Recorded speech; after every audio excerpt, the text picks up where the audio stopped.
নমস্কার বন্ধুরা, আজকে আমি বানাবো চুষি পুলি পিঠে। চাল গুঁড়ো নিয়েছি, এতে একটু আমি লবণ দেব, অল্প পরিমাণ মতন লবণ দিলাম। উষ্ণ গরম জল রয়েছে, এটা একটু অল্প অল্প করে দেবো আর মাখবো। পুরোপুরি মাখাটা কমপ্লিট হয়ে গেছে। পুলিটা তৈরি করছি, গুলো ভরে নিচ্ছি এর ভিতরে। চুষিগুলো তৈরি করে নিচ্ছি। আমার চুষি এবং পুলি রেডি হয়ে গেছে।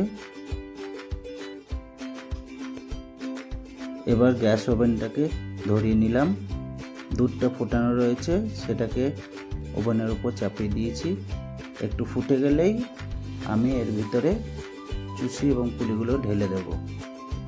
এবার দুধটা ফুটে উঠেছে, চুষি এবং পুলিগুলো আস্তে আস্তে ছেড়ে দিচ্ছি। চুষিগুলোকে ঢেলে দিচ্ছি। এবার 5 মিনিট নাড়িয়ে নিচ্ছি, যাতে নিচে না লেগে যায়। এবার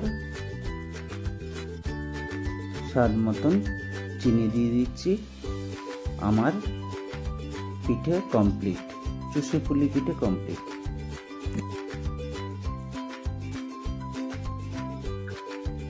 খুব সুন্দর হয়েছে, আপনারাও বাড়িতে বানান এরকম চুষি পুলি পিঠে।